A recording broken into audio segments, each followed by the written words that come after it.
Hey, Dale, your librarian. Reach out to me anytime you need help with anything. Rule number one: don't pay for anything unless you ask me. So we often have tons of subscriptions, overlapping subscriptions to newspaper articles, just like this one. And so, since we've already paid for it, you shouldn't pay for it as well. So, what happens when you go to an article? In this case, it is this article, The Racism of Good Intentions from 2016. How do we get that? Because if we go to the website, it's asking us for money. $4, oh, that's not actually too bad. But we've already paid for it.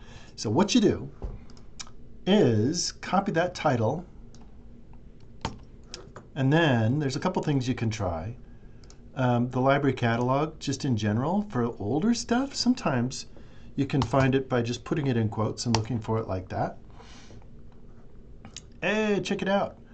I'm actually surprised that worked. Sometimes it doesn't because there's like 100 million things in there.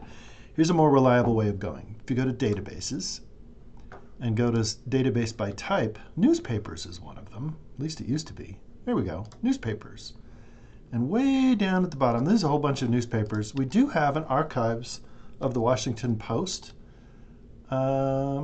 and New York Times and Wall Street Journal and things like that. You don't need to remember all of this. Just know that there might be access to things. But US News Stream is one of my favorite. Here we go, US News Stream. This is most of the newspapers in the United States in the last few years. You could do that same search.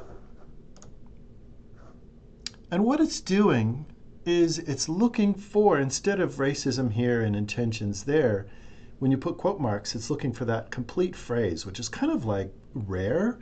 If you think about how many words can be put together and how many combinations, sometimes you'll get a bunch of stuff, but typically this is what you'll get. If there's punctuation, hyphens, or anything like quotes or special characters, it doesn't work as well as just like letters and things like that.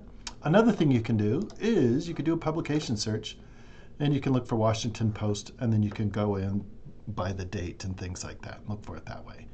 This has been Dale, your librarian. How do you get a hold of me? Just write to Dale. Oh, Lord. My video was good up until this point. DaleLarson@utah.edu. Have a good one.